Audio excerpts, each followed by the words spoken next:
విజయసాయిరెడ్డి, శాంతి and వాళ్ళ భర్త మదన్ మోహన్ వ్యవహారం నడుస్తోంది. దాని మీద తండోపల్లి చర్చలు నడిచినాయి. విజయసాయిరెడ్డి గారు బయటకు వచ్చి రకరకాల మాటలు మాట్లాడాడు, మీడియాని కానీ జనాలు కానీ. దాన్ని ఎలా చూడొచ్చు అంటారు అసలు? నమస్తే.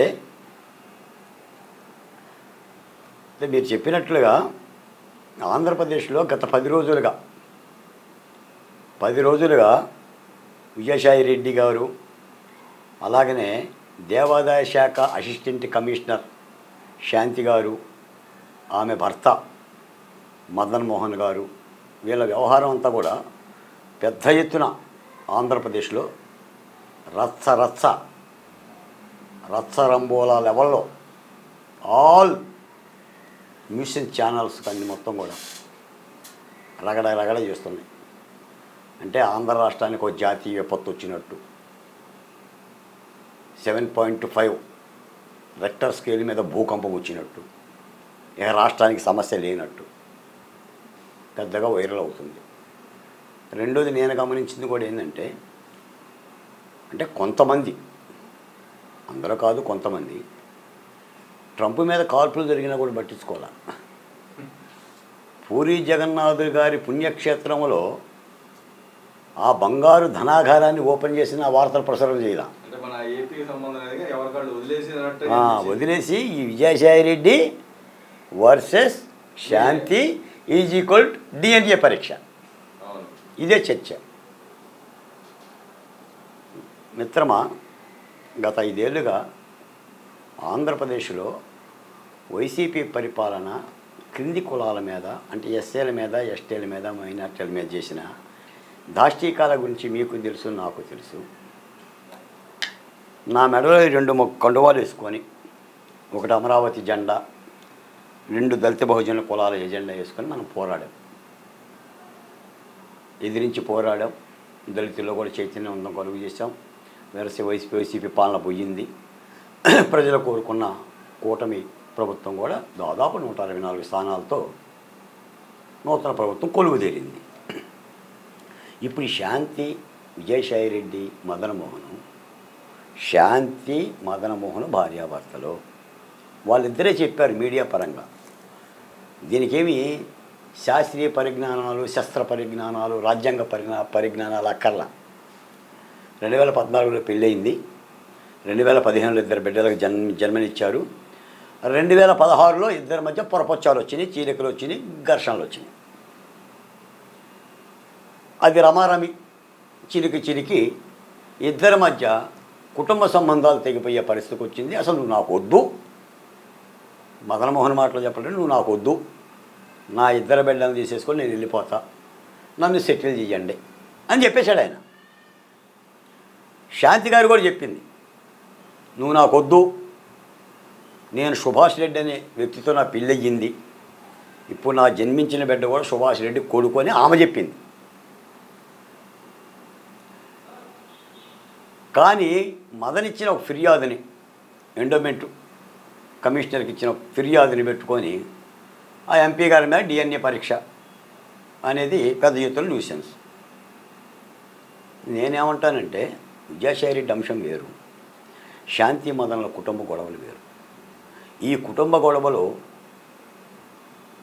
ప్రతి కుటుంబంలో ఉండే గొడవలే. ఇవాళ మీకు కూడా మాట చెప్తున్నా, ఇప్పుడే నేను విన్నాను, దేవాదాయ శాఖ మంత్రి ఆనం రామనారాయణ రెడ్డి గారు చెప్పిన మాటే. మీలాంటి విలేకరు అడిగితే ఈ శాంతి మీద ఏమైనా చర్యలు తీసుకుంటున్నారా, ఏమిటి సార్ అంటే ఆయన చెప్పాడు మంత్రి గారు, శాంతి వ్యక్తిగత కుటుంబంతో మాకు సంబంధం లేదు, ఆమె కుటుంబ వ్యవహారాలతో మేము జోక్యం కలుగు చేసుకోము, కానీ ఆమె అసిస్టెంట్ కమిషనర్గా ఉంది కాబట్టి ఆమె సారథ్యంలో భూ ఆక్రందనలో, భూ లావాదేవీలు, భూములకు సంబంధించిన వ్యవహారాలు ఏమైనా జరిగితే వాటి మీద విచారణ చేస్తామని చెప్పారు. ఈ రాష్ట్రంలో ఛానళ్ళు కానీ పౌర సమాజం కానీ చేయాల్సిన పని ఏంటంటే, కమిషనర్ శాంతి తన విధి నిర్వహణలో వైసీపీ పార్టీకో, ఎంపీ విజయసాయిరెడ్డికో సాయం చేసే విధంగా విధులకు దుర్వినియోగం చేస్తే శాఖాపరమైన చర్యలు తీసుకోవచ్చు, చట్టపరమైన చర్యలు తీసుకోవచ్చు. కానీ ఆమె కుటుంబం జోలికి పోయే హక్కు ఎవరికి లేదు. ఇప్పుడు జరుగుతుంది ఏంటంటే, ఆమె జీవితాన్ని, ఆమె పిల్లల జీవితాన్ని, పుట్టిన బిడ్డ జీవితాన్ని కూడా వ్యక్తిత్వ హననం చేస్తున్నారు. నేను క్రింది కులాలుగా ఒక గిరిజన ఇరుకల కులానికి సంబంధించిన శాంతి తరపునే మాట్లాడుతున్నాను. అంటే గిరిజనులంటే అండలేదని, దళితులంటే చట్టం అండగా రాదని. ఇదే అంశాన్ని మరొక సామాజిక వర్గానికి సంబంధించిన మనుషులైతే ఇలా చెయ్యకూడదు కూడా. వైసీపీ ప్రభుత్వం చేసిన దుర్మార్గం కూడా ఇదే. డాక్టర్ సుధాకర్ని మాస్క్ అడిగితే చంపారని మనం ఎందుకు మాట్లాడాం? సుధాకర్ ఒక దళిత కుటుంబానికి సంబంధించిన వ్యక్తి కాబట్టే. అంటే ఇక్కడ లైంగిక దాడి జరిగిందా లేదనేది క్వశ్చన్ మార్క్ అవుతుంది అనేది జరుగుతుంది. చర్చ ఇప్పుడు వరకు జరిగింది అదే కదా. లైంగిక దాడి జరిగింది, లోపరుచున్నాడు, నా భార్యకి తండ్రి భర్త లైంగిక దాడి చేశాడని ఆయన అభియోగం. దాన్ని బేస్ చేసుకుని ఇన్ని రోజులు ఎలిగేషన్ నడిచింది. దానికి DNA టెస్ట్ కావాలని ఎవరైనా అడిగారు. అది ఒప్పు తప్పులు అనేది ఇక వాళ్ళ ముగ్గురు మధ్య జరగాలని చర్చ కాదు. లైంగిక దాడి జరిగిందని ఎవరు చెప్పాలి? చెప్పాలి, శాంతి చెప్పాలి. దాడి జరిగినోడు చెప్పాలి. ఆయన చెప్పాలి. కానీ ఆయన ఎట్లా చెప్తాడు? కాదండి, లైంగిక దాడి ఇప్పుడు భార్య అంటే గిట్టదు, ఆయనకి పొరపచ్చాలు వచ్చాయి. ఇది కుటుంబ వ్యవహారం. దీన్ని అర్థం చేసుకోవాలంటే కాస్త ఇది ఉండాలి. ఇప్పుడు ఆమె చెప్పేసింది ఆల్రెడీ, నా భర్తతో నా సంబంధాలు లేవు అని చెప్పింది. ఇంకా నేనేమంటే ఈ యొక్క లోపలికి పోకూడదు. ఇప్పుడు 1,60,00,000 రూపాయలు ఎవరు తెచ్చారు, ఎందుకు తెచ్చాడు, అందుకని ఆ బంగారపు గొలుసులు ఎందుకు వేసుకు, ఈ వ్యవహారం కాదు. ఇప్పుడు మదనమోహను ఆయన వాదన ఆయింది, భర్తగా ఆయన కొండే న్యాయం ఆయింది.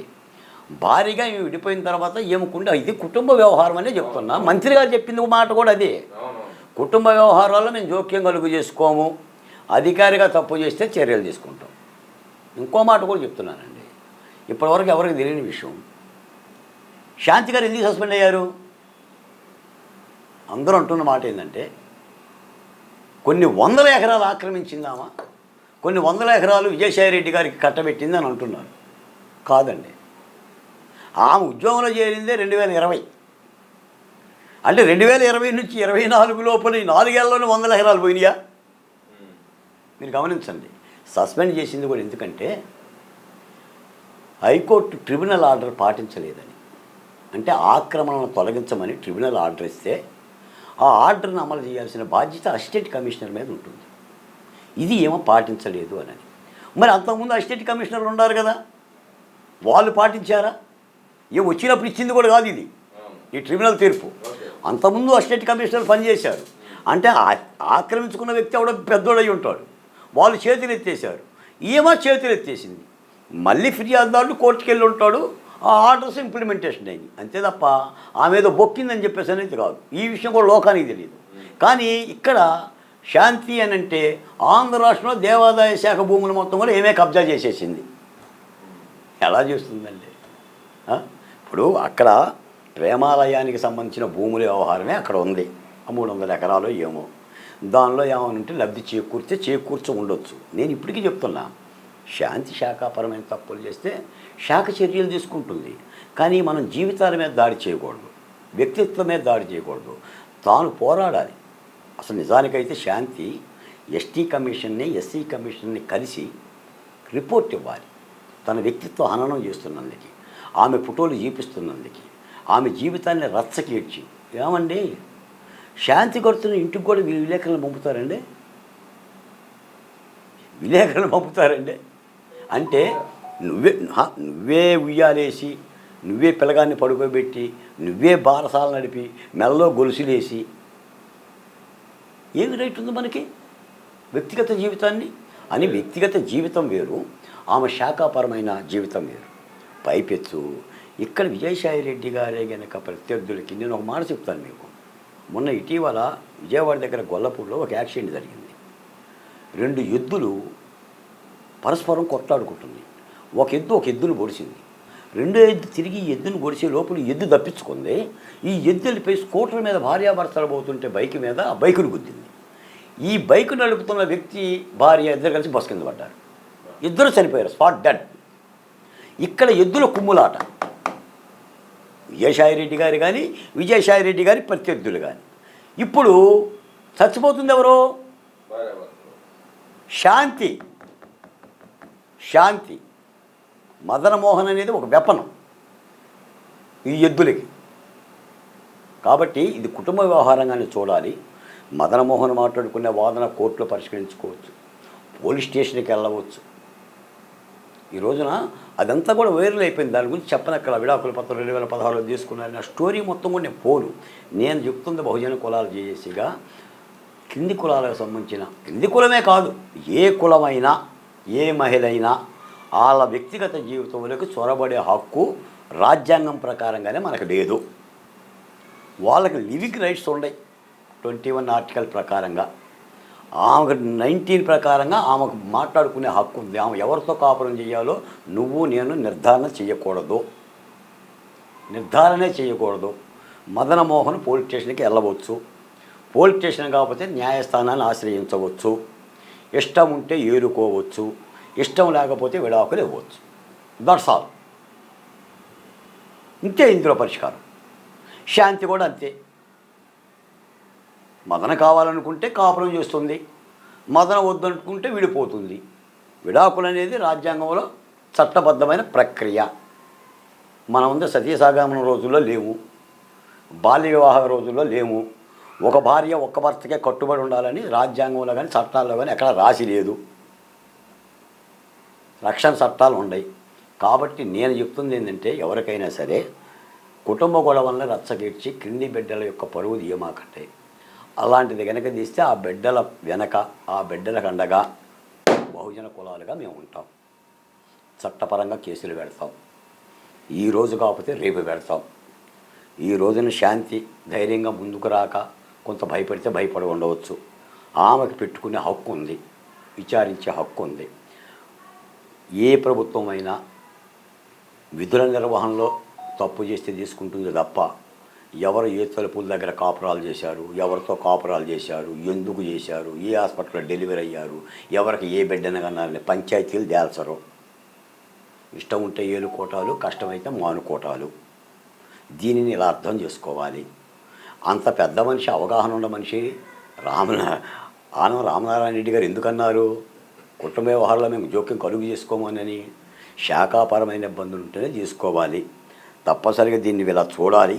కాబట్టి దీనిని రాజకీయ వేట కొడవళ్లతో మహిళల్ని నరికే ప్రయత్నం చేయమాకండి.